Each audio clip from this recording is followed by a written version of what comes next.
How's it going, everybody? Rob here, and in this video, I'm gonna be doing something different. A couple times where I've responded to the Ethan Klein Hassan Piker drama, um, there's been a couple times where people have kind of made note of the fact that I, for one, have made comments that I don't have full knowledge of the conflict between Israel and Palestine, or Gaza, and so on. So, I wanted to try, in a sign of good faith with both sides, do a little bit of research. And to show that, I went ahead and looked up a article from January 20th, 2025, kind of highlighting key points in the Israel and Palestine war. This article is called "The Israel and Palestine's History of Conflict Explained," and I'm going to go through this and give my thoughts. And I'm going to say this too: if there's anybody that wants me to read anything or look into it and kind of get make, if anything, allow me to kind of make my own determinations of some of the things that you guys want me to research, please leave a link in the description, again, as a sign of good faith on both sides. So anyway, the Israel and Palestinians: History of the Conflict Explained. Oh boy. The conflict between Israel and Palestine, or Palestinian people, is one of the longest running and most violent disputes in the world. Its origins go back more than a century. There have been a series of wars between Israel and Arab nations, uprisings called intifadas. Hopefully I said that correctly. If not, please let me know how it's actually pronounced. Against Israelite occupation, and uprisals and crackdowns by Israel have also taken place. The consequences of the historic dispute over issues including land, borders, and rights are still being felt, and include the latest war between Israel and Hamas in Gaza. So, what was Israel before 1948, and how was it created? Britain took control of known area as Palestine in World War I, following the defeat of the Ottoman Empire, which had ruled that part of the Middle East. An Arab majority and a Jewish minority lived there, as well as other ethnic groups. Tensions between the Jewish and Arab populations deepened when the UK agreed, in principle, to the establishment of a national home in Palestine for Jewish people, a pledge known as the Balfour Declaration. Jews had historical links to the land, but Palestinian Arabs also had a claim dating back centuries and opposed the move. The British said the rights of Palestinian Arabs already living there had to be protected. Between the 1920s and 1940s, the number of Jews arriving grew, with many fleeing persecution in Europe, which we could already guess what was going on there between that time. The number of 6 million Jews were during the Holocaust, the murder of 6 million Jews during the Holocaust gave an added urgency to demand for a safe haven. The Jewish population reached 330,000, just over 30% of the population by 1947. In 1947, against a backdrop of growing violence between Jews and Arabs and against British rule, the United Nations UN voted for Palestine to be split into separate Jewish and Arab states. Jerusalem would become an international city. No Arab nations supported this. They argued the plan gave the Jews more of the land, even though their population was smaller. Britain abstained. It decided to withdraw and to hand the problem to the UN at the end of May 14, 1948. Jewish leaders in Palestine declared an independent state known as Israel hours before British rule ended. Israel was recognized by the UN the following year. Okay. So, what was the 1948 Arab-Israel War? The day after Israel declared independence, it was attacked and surrounded by the armies of 5 Arab nations. The conflict came to be known in Israel as its War of Independence. By the time the fighting ended with an armistice in 1949, Israel controlled most of the territory. Agreements left Egypt occupying the Gaza Strip, Jordan occupying the West Bank and East Jerusalem, and Israel occupying West Jerusalem. About 750,000 Palestinians fled and were forced from their homes on land which became Israel and ended up as refugees. The event is known in Arabic as the Nakba, or the catastrophe. In years that followed, hundreds of thousands of Jews left or were expelled from Muslim majority countries across the Middle East and North Africa, with many going to Israel. What was 1967 Middle East War? What is known as the Six-Day War changed boundaries in the Middle East and had major consequences for Palestine. Okay. The war saw Israel fight Egypt, Syria, and Jordan. It started when Israel feared an attack by Egypt, and Syria launched a strike on Egypt's Air Force. So it does seem like in this instance they, out of fear, they attacked.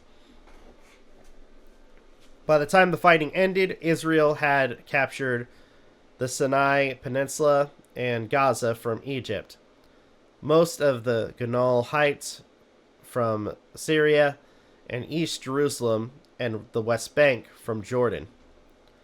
About 1 million Palestinians in the West Bank, Gaza, and East Jerusalem came under Israel's control. Israel's occupation of these areas has lasted until this day.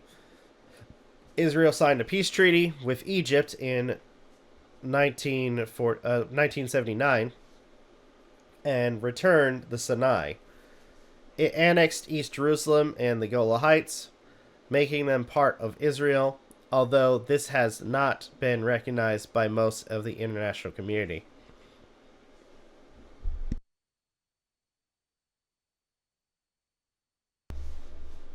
What is the status of the West Bank now? The West Bank, land between Israel and the River Jordan, is home to an estimated 3 million Palestinians.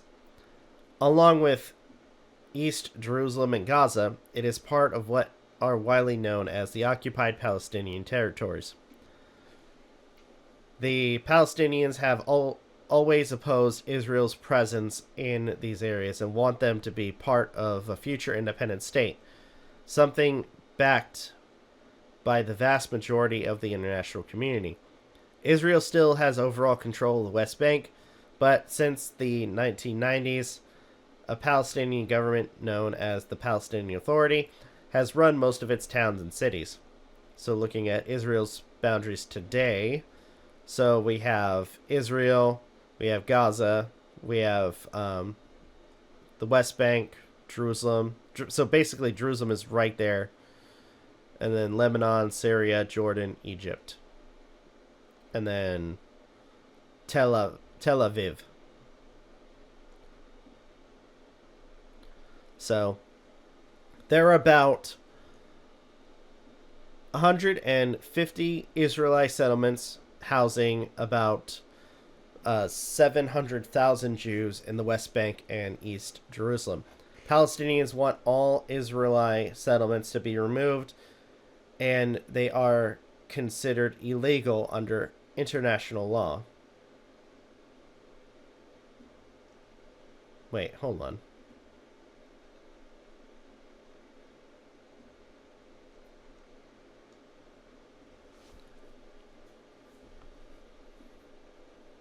Right, so, however, Israel's government disputes this. It says the biggest settlements, at the very least, are permanent and that all settlements are rooted in its historical rights. It does not recognize the right of the Palestinians to have their own state and argues that the West Bank is part of the Israelite homeland. The Israelite government announced plans to expand settlements after coming to power in 2022. It says the creation of the Palestinian state would be a threat to Israel or Israelite security. In July 2024, the top court of the UN, the International Court of Justice, said that Israel's continued presence in the occupied Palestinian territories is illegal. It said that Israel should withdraw all settlers and that it was in breach of international agreements on racism and upheaval. Wait. I think I read that wrong, but continuing. What is the dispute over Jerusalem? Israel and other Palestinians both claim Jerusalem as their capital. Israel, which already controlled West Jerusalem, occupied East Jerusalem in the 1967 war, and later declared the entire city its permanent capital. It says Jerusalem cannot be divided.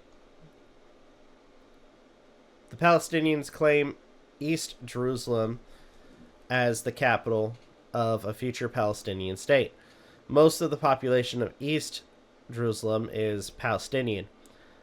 Only a small minority of whom have chosen to become Israelite citizens. Holy cities in Jerusalem are at the century of Palestinian-Israelite conflict. The most sacred site, known to Muslims as Al-Aqsa Mosque compound, or Haram al-Sharif, a noble sanctuary, and to Jews as Temple Mount, lies in East Jerusalem. The UN and most international opinion consider East Jerusalem to be Palestinian land occupied by Israel. What has happened in Gaza Strip? The Gaza Strip is a stretch of land surrounded by Israel, Egypt, and the Mediterranean Sea. It is 41 km or 25 miles long and 10 km wide. Home to about 2.3 million people, it is one of the most densely populated places on Earth. Jesus Christ.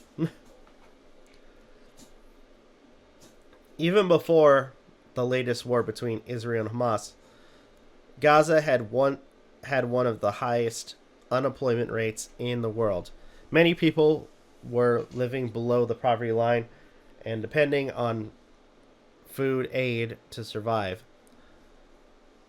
Gaza's boundaries were drawn up as a result of the 1948 Middle East War, when it was occupied by Egypt. Egypt was driven out of Gaza in 1967 war, and the Strip was occupied by Israel, which built settlements and placed Gaza's Palestinian population under military rule. In 2005, Israel withdrew its troops and settlers from Gaza, though it retained control of its shared border, airspace, and shoreline, giving it effective control of the movement of people and goods. The UN still regards Gaza as Israeli occupied territory because of the level of control Israel has. Hamas won Palestinian elections in 2006 and ejected its rivals from the territory after intense fighting and the following year. Just out of curiosity, because we hear a lot about Hamas or organizations like Hezbollah. So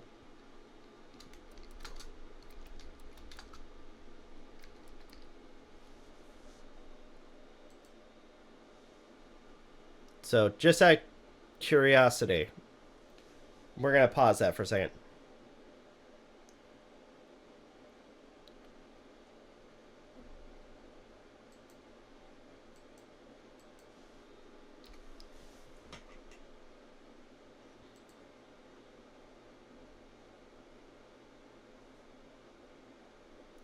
So,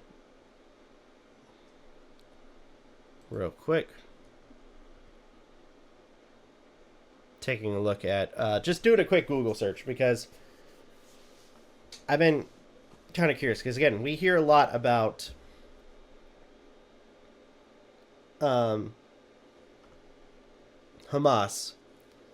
So, I quickly just quick Google search. Is Hamas a terrorist group? And I'm looking at the nationalsecurity.gov listings by like-minded countries of or the United Nations. Hamas in its entirety is prescribed as a terrorist organization by the United States, the United Kingdom, and Canada. New Zealand prescribes Hamas is Al-Din Al-Qassam brigades as terrorist organization. So Hamas agreed to a ceasefire with Israel following May 21 escalation in the Israeli-Palestinian conflict involving the firing of rockets from Gaza to Israel. As at November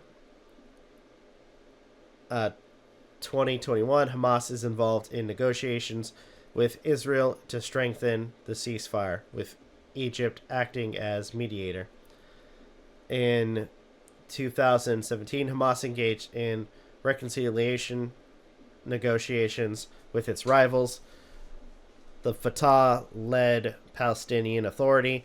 This included October 12, 2017 agreement to restore Palestinian Authority control to the Gaza Strip. However, it did not address the future of the brigades, which, as of January 2022, have not disarmed. Hamas has been involved in other ceasefire agreements, including in August 20th.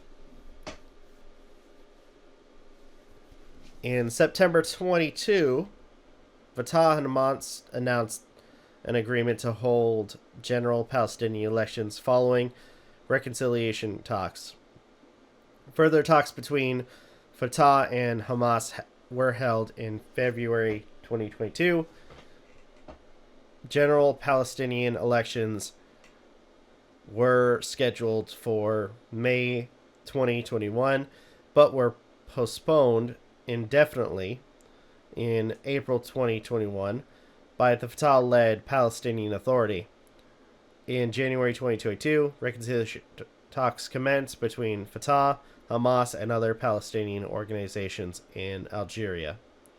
In conclusion, on the basis of the information above, the Australian government assesses that Hamas is directly and indirectly engaged in preparing, planning, assisting, or fostering the doing of terrorist acts, and advocates the doing of terrorist acts. Man, even locations like Australia agree. And you know what? Just out of curiosity, because we also hear about Hezbollah, another organization that is named for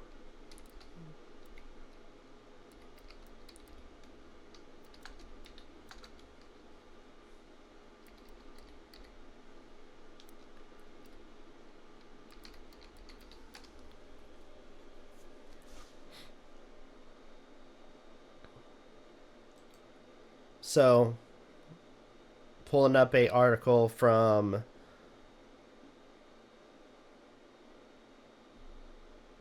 the Council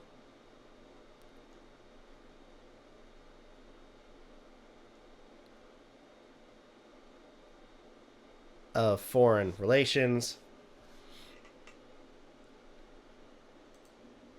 What is Hezbollah? The Iran-backed Shiite militia was considered the most powerful non-state group in the Middle East, but an Israeli military campaign against Hezbollah in 2024 has considerably weakened it. So, Hezbollah is a Shiite Muslim political party and militant group based in Lebanon, where it has fostered a reputation as a state within a state. Founded during the chaos of the 15-year Hezbollah civil war, the Iran-backed group is driven by its violent opposition to Israel and its resistance to Western influence in the Middle East. Hezbollah is considered a terrorist organization by the United States and many other countries, and has deep-rooted military alliances with repressive anti-Israel regimes in Iran and Syria.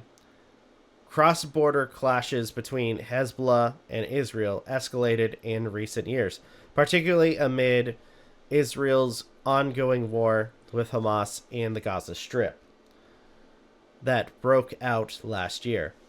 In a major intensification of its battle with Hezbollah, in late 2024, Israel killed longtime leader Hassan Nasrallah and launched a ground offense against the group in southern Lebanon.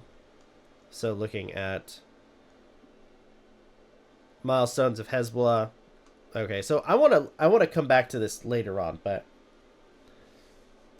so in various countries, organizations like Hamas and Hezbollah are classified as a terrorist organization.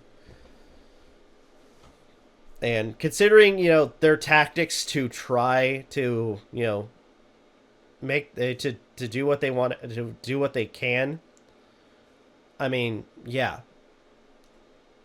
But anyway, Hamas won Palestinian election in 2006 and ejected its rivals from the territory after intense fighting the following year.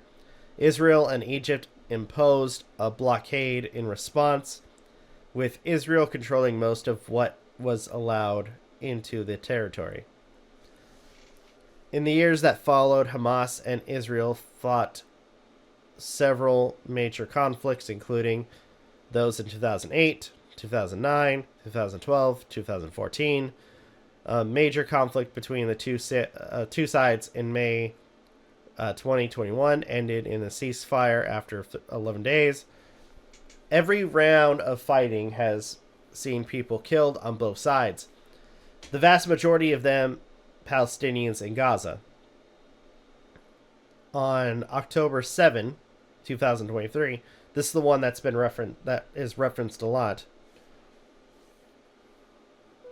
Hamas fighters launched an assault from Gaza, killing about 1,200 people in Israel and taking more than 250 hostages. This triggered a massive Israeli military offensive in Gaza. More than 46,700 people have been killed. The majority of them women and children, according to the Hamas run health ministry. Days before Israel marked a year since the October 7 attacks, UN humanitarians agencies signed a declaration demanding an end to appalling human suffering and humanitarian catastrophe in Gaza. In January 2025, after 15 months of war, Israel and Hamas agreed to deal to halt the war and release Israelite hostages and Palestinian prisoners. All right, which countries recognize a Palestinian state?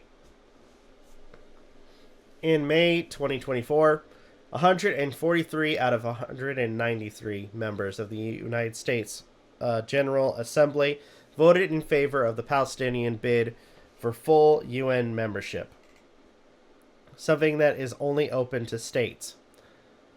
Known as the State of Palestine at the UN, it has an official status of permanent observer state, which gives it a seat but not a vote. Some European countries, along with the US, do not recognize a Palestinian state and say they will only do so as part of a long-term political solution to the conflict in the Middle East. In the UK, MPs voted in favor to recognition in 2014, but the government has not done so in 2021. The then conservative group said the UK will recognize a Palestinian state at a time of our choosing and when it best serves the objective of peace. Israel says it has a historical right to the West Bank and opposes an independent Palestinian state, saying it would pose an unacceptable threat. What about Palestinian refugees? There are about 5.9 million Palestinians registered by the UN as refugees. They are descendants of Palestinians who fled or were forced from their homes on land which became Israel in 1948 to 49 Middle East War. Most live in Jordan, the Gaza Strip, the West Bank, Syria, and Lebanon. Palestinians insist on the right of refugees to return, but Israel, I know I said Islam, Israel has refused this. It criticizes the UN's Palestinian Refugee Agency, UNRWA, for allowing refugee status to be inherited by successive generations. Alright, so this is the one I hear a lot. What is the two-state solution? The two-state solution is an international-backed formula for peace between Israel and Palestinians. It proposes an independent Palestinian state in the West Bank and Gaza, with East Jerusalem as its capital.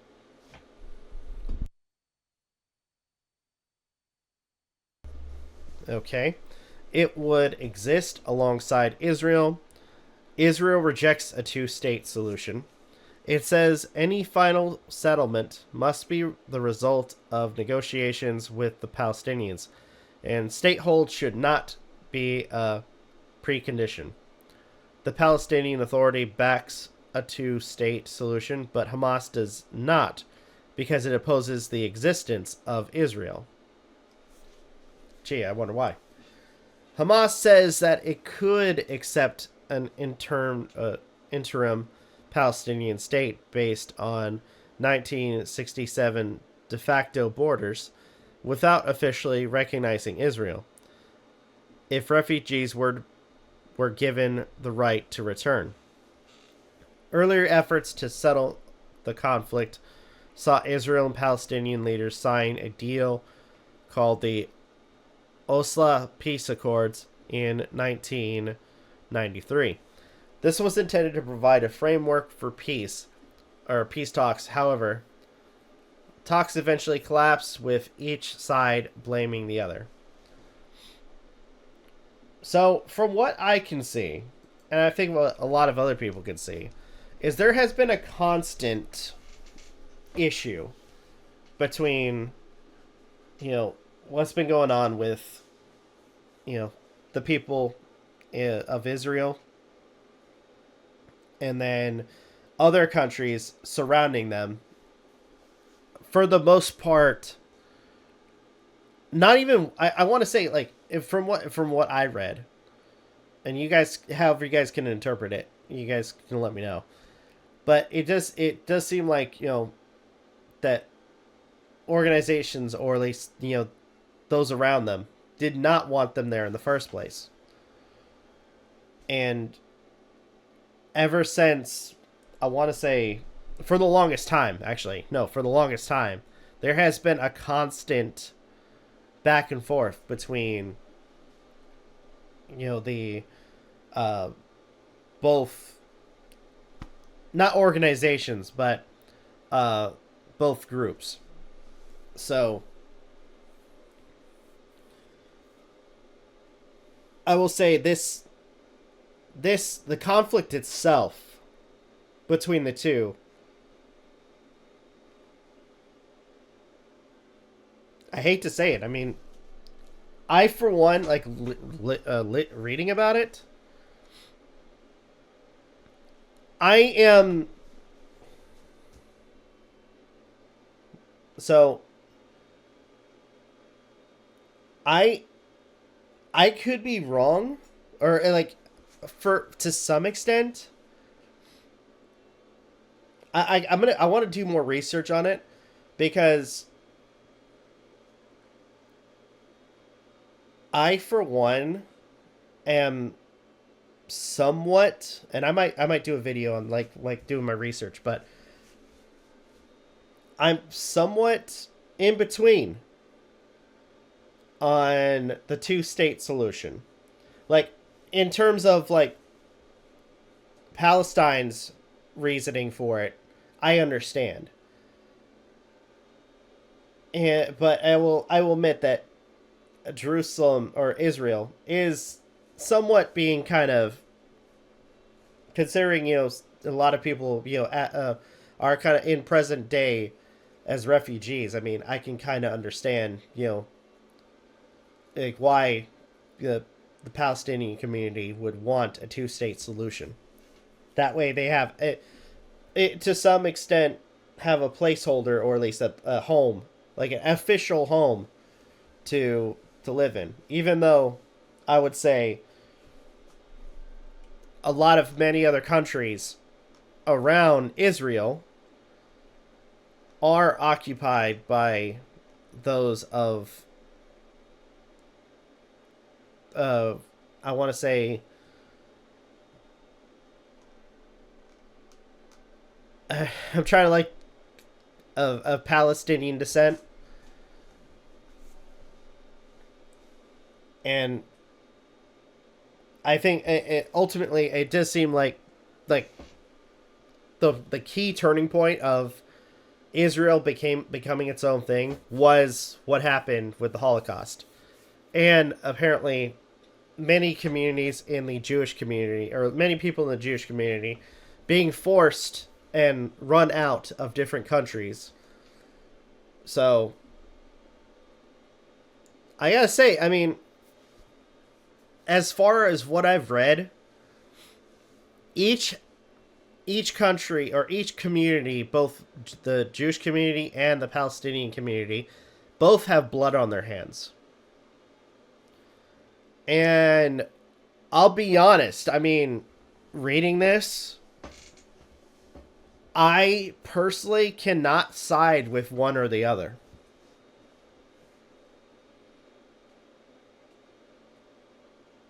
Both have done each other wrong. Both have committed acts of atrocities in the eyes of the other community. And honestly, I am somewhat on the fence of, like, I would say, I want to say, to play devil's advocate or Archon's razor.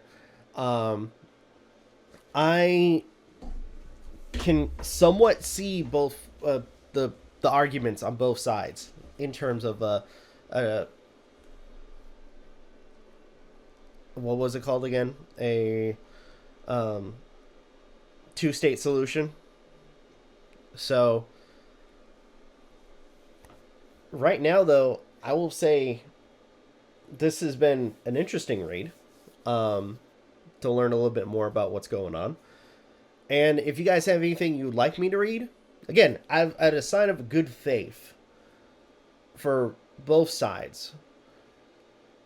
Leave a link on any material that you would want me to read, and I will look into it. So anyway, and